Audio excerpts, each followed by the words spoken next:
Y esto tenía que ver con que la historia divina nos habla de cómo Dios libró a su pueblo de la esclavitud. Y vamos a abrir la Biblia en Éxodo, capítulo 3. Éxodo, capítulo 3, versos 6 al 9.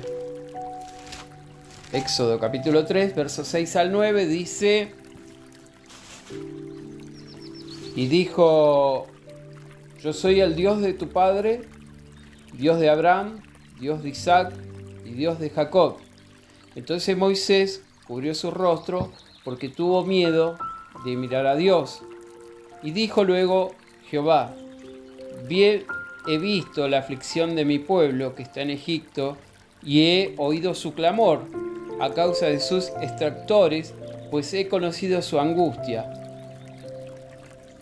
Y he descendido para librarlo de la mano de los egipcios y sacarlo de aquella tierra a una tierra buena y ancha, a tierra que fluye leche y miel, a lugares del cananeo, del eteo, del amorreo, del fereceo, del heveo y del jebuseo. El clamor pues de los hijos de Israel ha venido delante de mí, y también he visto la opresión con que los egipcios los oprimen. Lo que podemos ver es que Dios tenía un propósito para el pueblo de Israel. Ellos estaban en esclavitud y Dios había percibido la opresión, el maltrato que estaban recibiendo su pueblo siendo esclavos en Egipto. Por eso la historia divina habla de cómo Dios liberó a su pueblo. Y esta historia divina nos habla de que Dios liberó a su pueblo con poderosas plagas. Vamos a ver lo que dice este mismo capítulo. Ahora el verso 17 al 20. Éxodo capítulo 3, verso 17 al 20. Dice: Y he dicho: Yo os sacaré de la aflicción de Egipto a la tierra del cananeo, del eteo, del amorreo, del fereceo, del heveo, del jebuseo, a una tierra que fluye leche y miel. Y oirán tu voz, e irás, tú y los ancianos de Israel, al rey de Egipto, y le dirás: Jehová, el Dios de los hebreos, nos ha encontrado, por tanto nosotros iremos ahora, camino de 3 días por el desierto, para que ofrezcamos sacrificios a Jehová nuestro Dios. Mas yo sé que el rey de Egipto no os dejará ir, sino por mano fuerte. Pero yo extenderé mi mano, heriré a Egipto con todas mis maravillas que haré en él, entonces os dejará ir. Entonces lo que nos muestra el relato es que Dios iba a liberar a su pueblo por medios milagrosos, por medios de ejercer una mano poderosa sobre el pueblo egipcio que estaba oprimiendo al pueblo de Israel y no lo dejaba salir. Y la historia nos muestra, la historia divina, que Dios sacó a su pueblo con una última plaga que fue muy poderosa. Un milagro que hizo Dios para liberar a su pueblo. Y vamos a ver lo que dice Éxodo, capítulo 11, verso 4 al 6. Éxodo, capítulo 11, verso 4 al 6 dice: Dijo pues Moisés: Jehová ha dicho así: a la medianoche yo saldré por el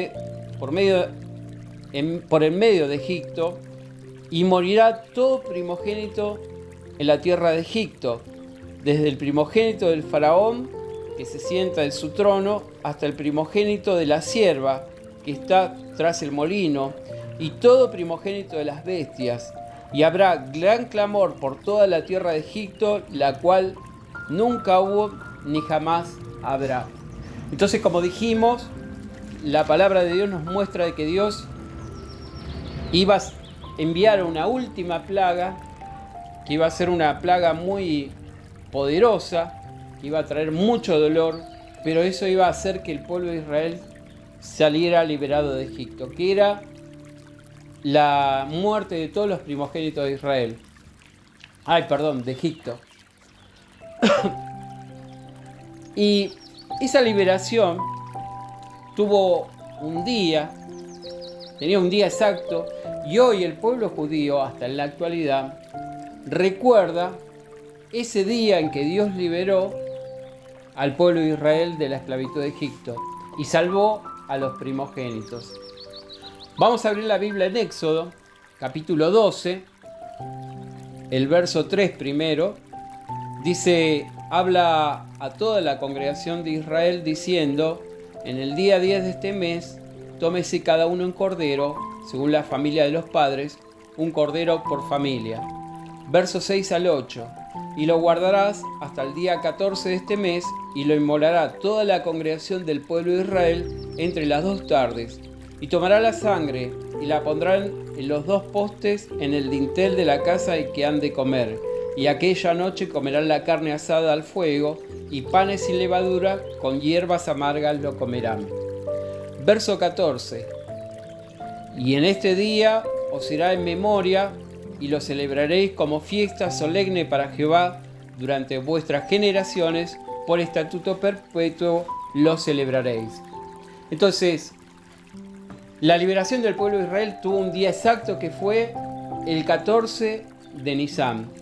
Y como dijimos, esa fecha aún hoy el pueblo de Israel sigue recordando, el pueblo judío sigue recordando esa fecha, y que es la Pascua judía, el Pesach.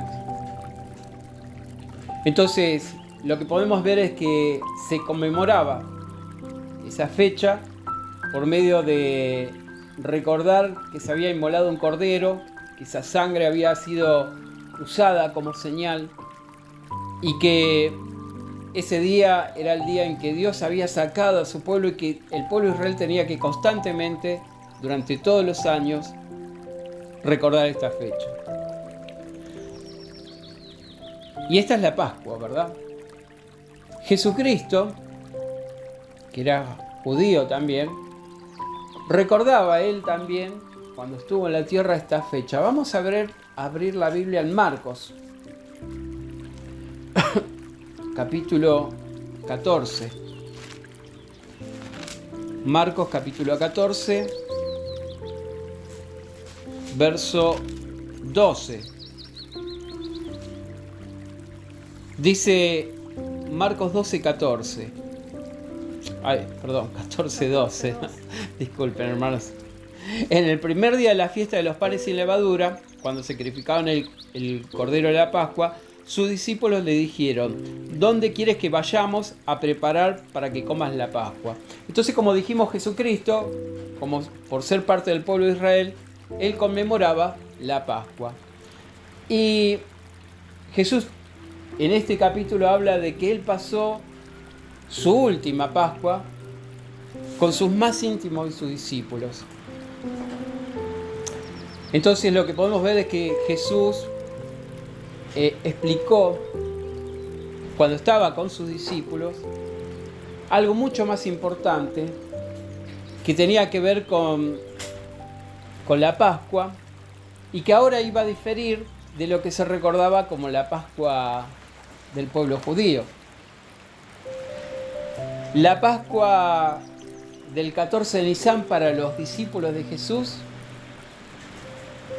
a partir de esa noche ya no sería la misma, porque esto tenía que ver con que esa misma fecha, el 14 de Nisan, ahora se iba a recordar, los discípulos iban a recordar como el día en que Jesús iba a dar su vida en sacrificio. Vamos a ver lo que dice Juan, capítulo 1, verso 29. Dice, el siguiente día, Juan 1, 29 dice: el siguiente día vio Juan a Jesús que venía a él y dijo: he aquí el Cordero de Dios que quita el pecado del mundo. Podemos ver entonces que la Pascua, el simbolismo que se usaba en ese momento, como el Cordero, nos señalaba a Jesucristo como la verdadera Pascua. Jesús era el verdadero Cordero. Y podemos decir de que la Pascua judía, todo ese conjunto de elementos que estaban en la mesa, representaba la verdadera Pascua, el verdadero recordatorio para nosotros que se cumplía en Jesucristo. Vamos a abrir la Biblia en 1 Corintios, capítulo 5. Capítulo 7 y 8. 1 Corintios, capítulo 5, versos 7 y 8 dice: limpiaos pues de la vieja levadura, para que seáis nueva masa, sin levadura, como sois, porque nuestra Pascua, que es Cristo, ya ha sido sacrificada por nosotros. Así que celebremos la fiesta, no con la vieja levadura, ni con la levadura de malicia y de maldad, sino con panes sin levadura, de sinceridad y verdad. Entonces lo que podemos decir es que, si bien el pueblo judío recordaba la Pascua como la liberación de la esclavitud de Egipto, la Pascua representaba a Jesucristo y su obra de redención. Entonces podemos decir que la Pascua judía se cumplía en Jesucristo, porque Jesucristo también estaba representado por ese Cordero. Vamos a ver lo que dice Pedro con respecto a esto. Primera de Pedro, capítulo 1, verso 18 y 19. Primera de Pedro, capítulo 1, verso 18 y 19 dice: sabiendo que fuiste rescatado de vuestra vana manera de vivir, la cual recibiste de vuestros padres, no con cosas corruptibles como oro o plata, sino con la sangre preciosa de Cristo, como de un cordero sin mancha y sin contaminación. Entonces podemos decir que toda la figura de la Pascua era la representación de la obra de Cristo. La Pascua era la figura de la obra de Cristo que hizo a favor de nosotros, de la iglesia primero. Vamos a ver lo que dice Hebreos, capítulo 9. Hebreos, capítulo 9, versos 12 y 13. Dice: y no por sangre de machos cabríos ni de becerros, sino con su propia sangre entró una vez para siempre en el lugar santísimo, habiendo obtenido eterna redención. Porque si la sangre de los toros y de los machos cabríos y la ceniza de las becerras rociadas a los inmundos santificaba para la purificación de la carne, cuanto más la sangre de Cristo, la cual mediante el Espíritu eterno se ofreció a sí mismo sin mancha a Dios, limpiará vuestras conciencias de obras muertas para que sirváis al Dios vivo. Entonces, como podemos ver, la obra de Cristo, la Pascua que representaba la obra de Cristo, se aplicaba primero a la iglesia. Entonces el sacrificio de Cristo como el Cordero nos redimió a nosotros de la muerte y del pecado, y nos promete la obra de Cristo a nosotros, la vida eterna. Vamos a ver lo que dice Romanos, capítulo 5. Romanos capítulo 5, versos 6 al 11.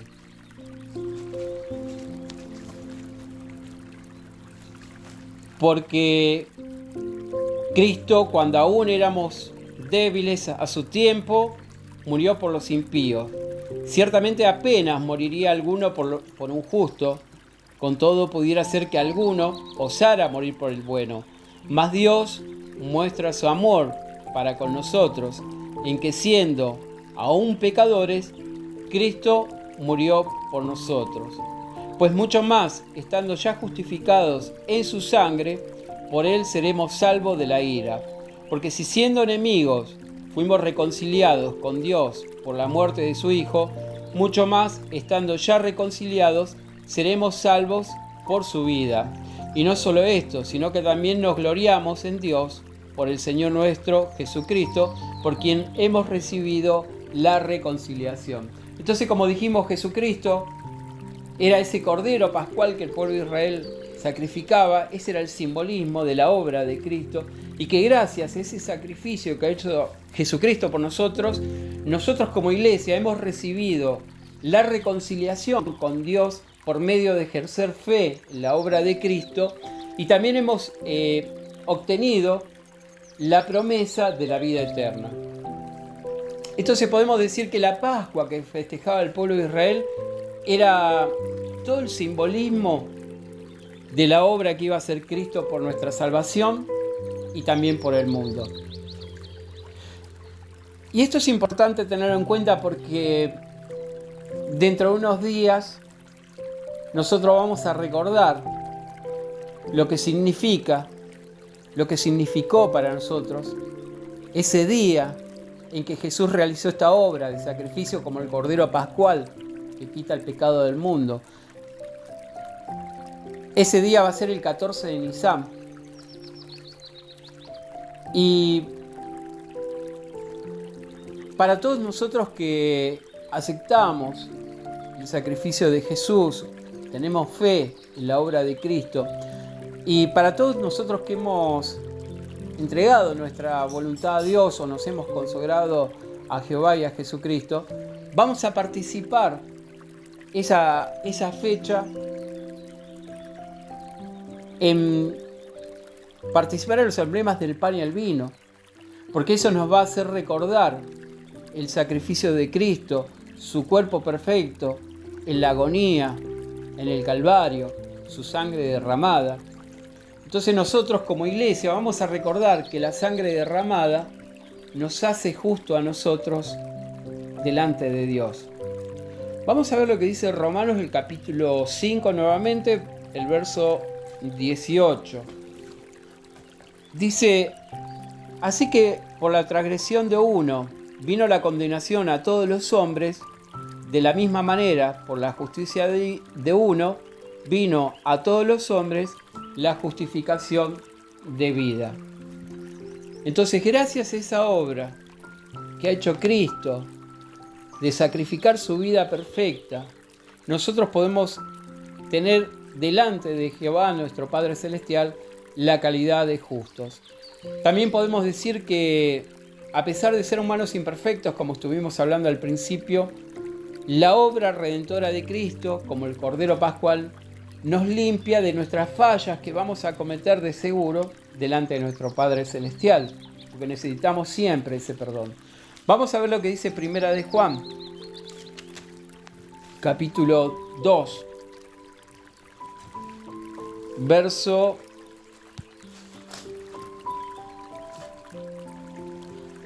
12. Primera de Juan, capítulo 2, verso 12, dice: os escribo a vosotros, hijitos, pues vuestros pecados han sido perdonados por su nombre.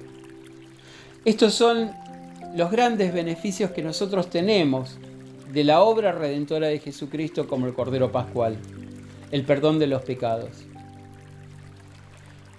Y también la esperanza de la vida eterna la tenemos gracias a la obra que ha hecho Cristo. Vamos a ver lo que dice Romanos, capítulo 6, verso 23. Dice: porque la paga del pecado es muerte, mas la dádiva de Dios es vida eterna en Cristo Jesús, Señor nuestro. Entonces, como dijimos, ese día, el 14 de Nisan, va a ser un día en que nosotros vamos a sentarnos alrededor de la mesa para comer los emblemas, el pan y el vino.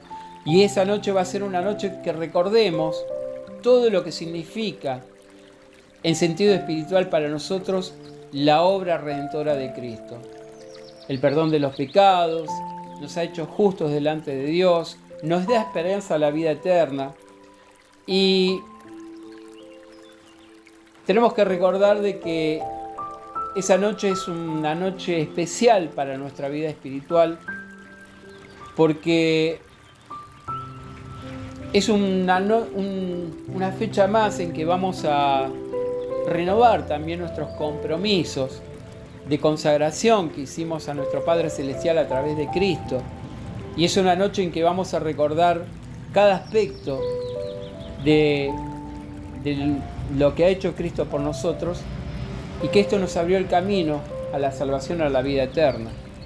Entonces, hermanos, recordemos que la Pascua judía era el simbolismo de la verdadera Pascua que ha hecho Cristo, como el Cordero, como el que quita el pecado del mundo, el que nos da la salvación y la vida eterna a nosotros, la Iglesia, y que su debido tiempo le va a dar la oportunidad al mundo entero para que se reconcilie con Dios.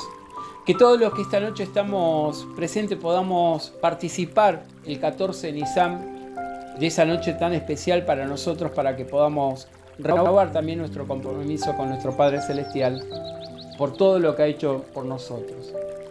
Bueno, hermanos, ese era el mensaje que quería compartir con ustedes.